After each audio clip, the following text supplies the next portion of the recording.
Welcome to my first long-form election polling update. The Liberal lead has been holding firm for about a week now. They have not been able to break 200-ish seats from either of our large major poll trackers here. Conservatives losing 1 seat in the last day, down to 120. Bloc and the NDP haven't changed today or yesterday, and the Green Party has gained another seat from when I made my short about them on the 9th. So let's get into the Green Party first. Now, I'll get into a bit of detail because this is the first long-form election update video, and we'll be doing one every day. I'll be doing one every day. But anyway, if you watch the short, we talked about Elizabeth May. This is her seat. The other day, this was not... they weren't showing this to be a toss-up for the Green Party at all. They were just showing it, I think, for maybe for the Conservatives. Now it's a toss-up in favor of the Green Party. Okay, so here's what you need to know about all of these riding level polling. All these riding level polls. They're not polls. So, these are all just projections. They're calculated off of models and stuff. Yeah, so these are just models based off of, historical data. And then provincial and regional polls conducted by the pollsters. But this itself is not a poll.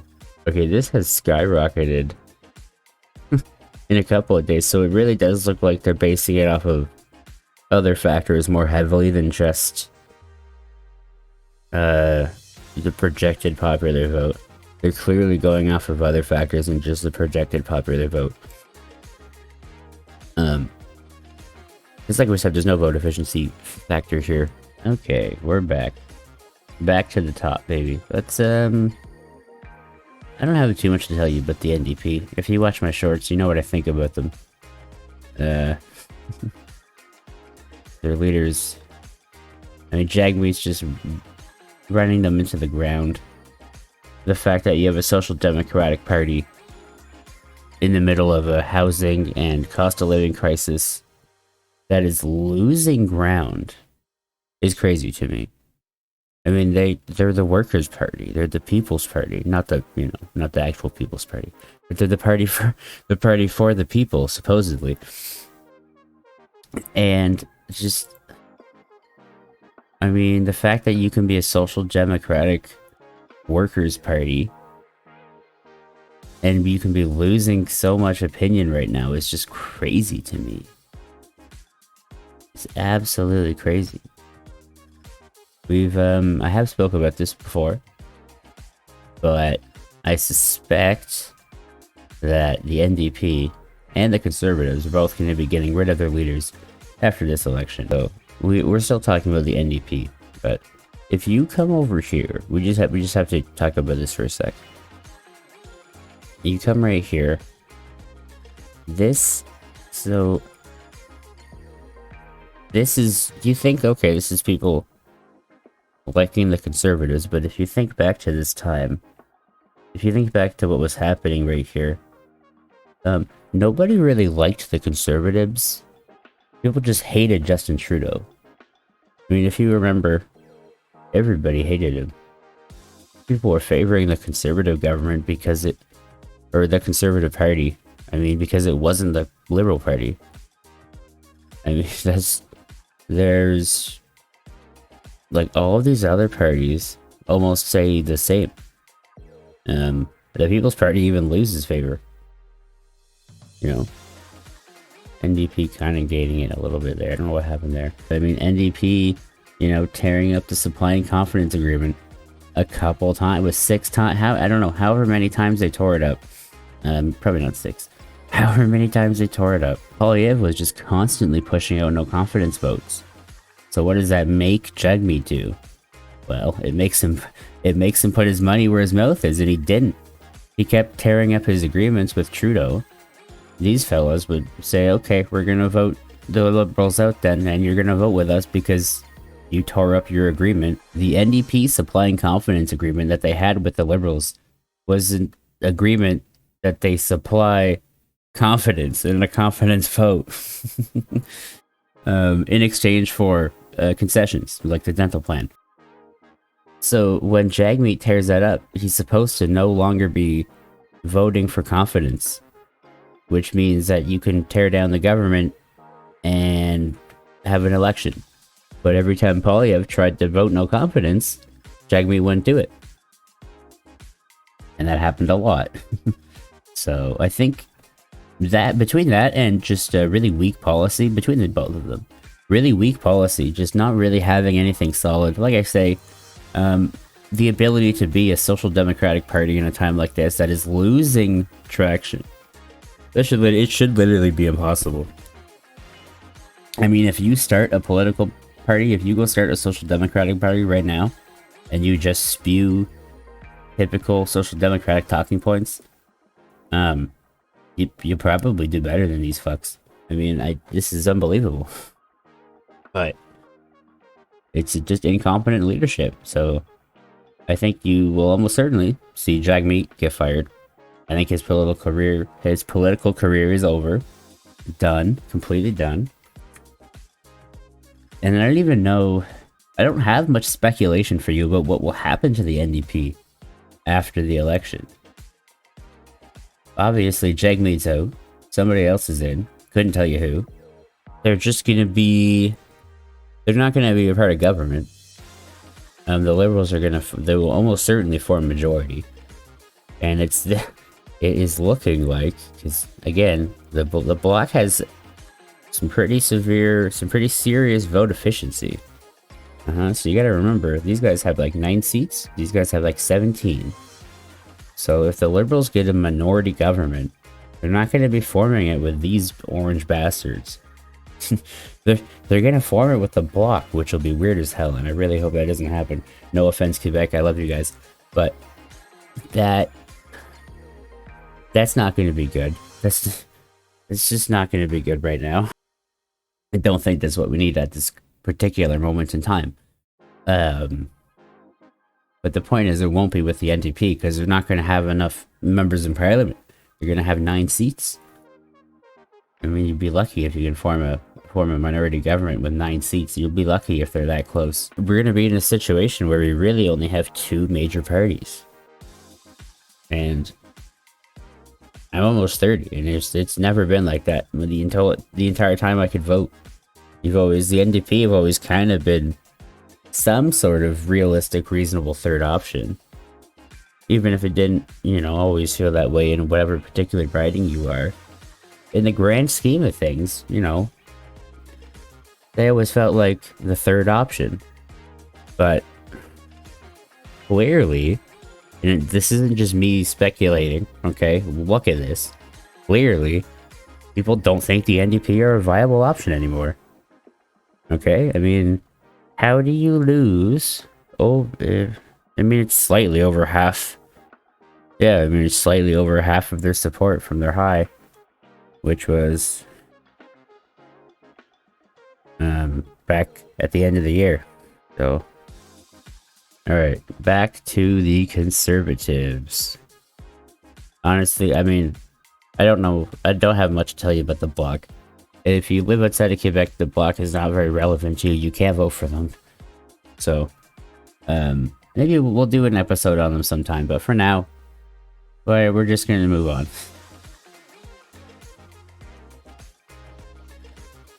Like I said, if anybody's gonna form a majority government, it'll almost certainly, a minority government, it'll probably be them, which would be interesting.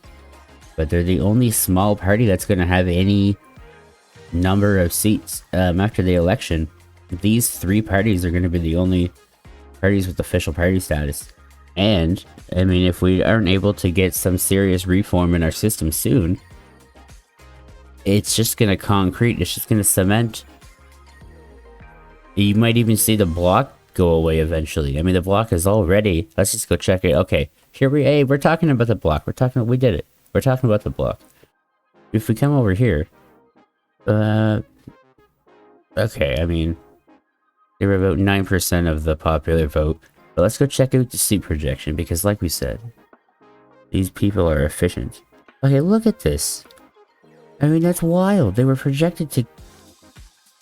But the fact that they were so much bigger than NDP always, or projected to be so much bigger, I guess, But they were, at one point, I know this is back when everybody hated the Liberals, and the left was super divided about as much as it could be, and all of the swings were over with the Conservatives. But they have 45 seats. Now they're down to a projected 17, I mean. So, I mean, people are stepping away, people are stepping away from them too. People in Quebec are going liberal. They're voting liberal. Whether it's, I mean, you probably can't even blame Jagmeet entirely for what's happening. It's happening to all of the other major parties. And not that the Quebecois are a major party, but it's happening to all these other parties. Except the Liberals. Everybody is just flocking over to the Liberals. These guys are, a lot of these guys are probably just members of the left who are afraid Poilievre is going to win. They're members of the left who don't want a member of the right leading the country in a time like this, which is, I think, understandable. I think that connection to the right, being a member of the right because he's a conservative, I think it's hurting the Conservatives and hurting Poilievre right now because of the Republican government down in the United States. But essentially, I mean, you have all this time where people don't really like the Conservatives, they just hate Trudeau. And you can see where people aren't leaving. People who are in NDP or Bloc, they're not leaving, they're still loyal. And even they're growing. Well, the Bloc was growing, NDP less so, maybe because of just saying, but the Bloc was growing. I mean, people just had wanted nothing to do with these guys. All the swing voters who were pissed off by Trudeau, they're all happy to vote for Conservatives. I was one of these people. I mean, I was going to vote for Poilievre. And then he opened his mouth and I realized a lot of things. Now I won't, but I certainly was gonna. And I mean, there's nothing, you can't blame Poilievre because there's nothing he could have done. He did everything in his power. But not being able to get that vote of no confidence sometime in this whole year, it screwed them out of any chance they had. It was their only hope. Because as soon as Poilievre's target takes himself out of the game, that was it. It was over. It was over, right? I mean, just like Justin didn't really stick because you can't just take everything you're blaming one dude for and then blame a different dude who wasn't even there for it. It doesn't really work. Axe the tax the day after the tax was axed. He I can't remember where it was, but he did a press conference somewhere. I think it was in Edmonton or something like that. Yeah, maybe not, or Fort Mac or something. Maybe not. And he was standing behind a podium that said "axe the tax" or "axe the carbon tax," but it already had been. So he just changed his talking point to "axe the industrial carbon tax." Which that has almost no effect on you at all. Most of the industrial carbon tax, most of the money, like the charges, they're made on exports. Most of that money is made off of stuff we ship to other countries. It's not made off of you, but he opens his mouth right here. But he's got this whole year and more popular. And then Trudeau gets out. We get these tariff issues. People don't like the way he's responding to it. People don't like his connection with Trump. And people just like the way Carney was handling it. And then, I mean, it's crazy how quickly he loses. This isn't every day yet because the election hadn't started and they weren't doing polls every day. But I mean, every time, it's about every week, and every time they do it, they lose like 10 points or more. I mean, it's crazy. And then Carney gets elected, and everybody flocks to him. So, I mean, people never liked the Conservatives. They just didn't like Trudeau. There's a lot of things the Liberals did wrong. And there's a lot of things I don't think a rich banker is going to be very incentivized to fix.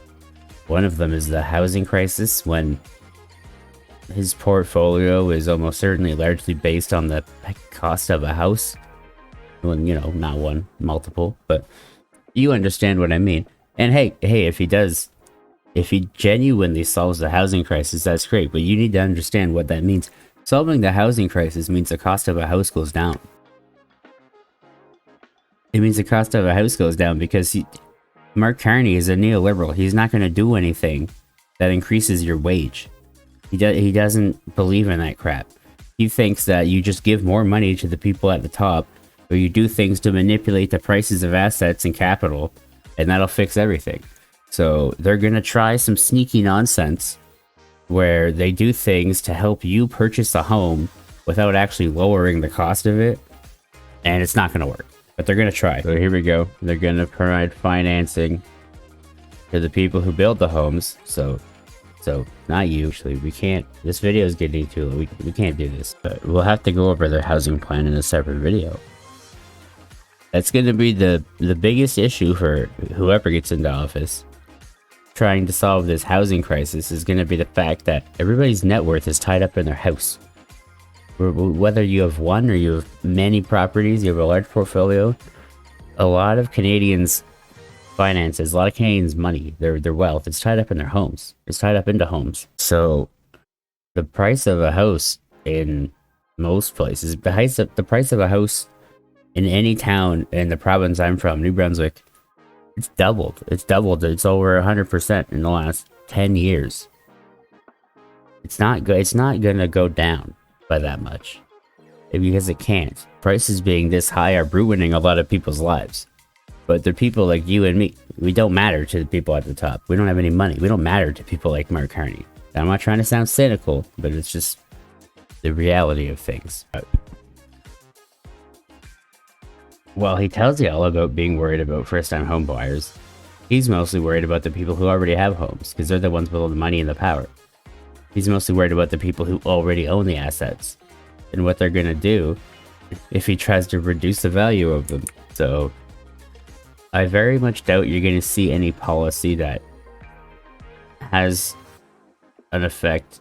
You're not gonna see anything that significantly reduces the price of a house. Which basically means they're not going to build enough of them. Because if they just built enough of them, you would think that the supply has to drop the price. But I think you're going to see...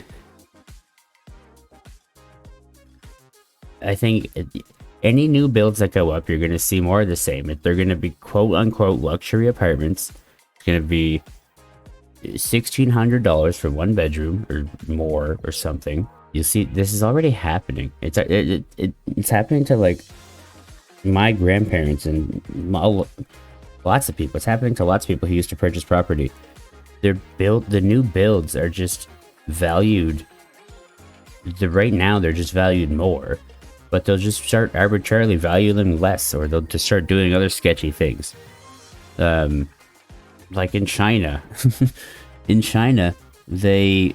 the value of a house started to drop, the home developers in China didn't want to sell the houses for any cheaper. So they would sell a house for the same amount of money, but they would just give the person buying it gold.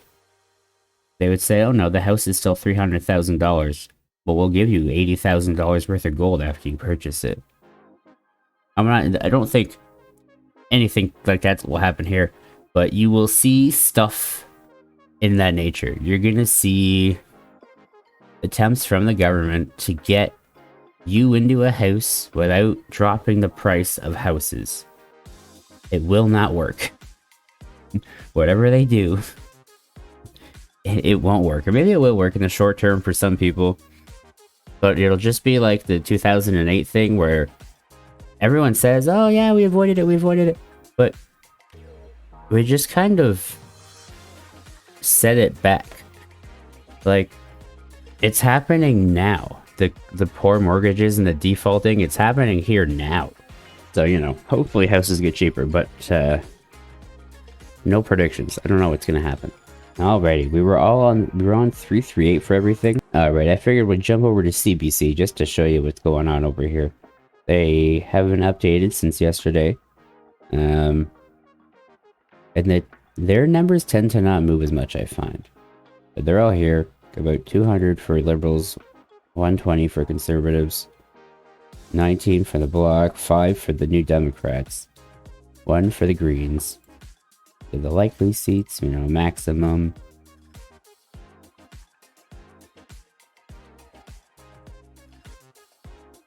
Yeah, not too much to see here, so we'll just move on to our last thing. Okay. And now, like we were saying, I was saying on my short the other day, you are starting to see the Liberals plateau. It looks like they're hitting their roof. They're hitting the ceiling for how many people are gonna vote for them, or thinking about voting for them, I mean. And I would expect this to either continue to kind of plateau like this, or even drop a little bit. But this is just the vote projection. This isn't the seat. So if we take a look at this, I don't see any way of this intersecting between now and the election, but you never know. Crazy things happen.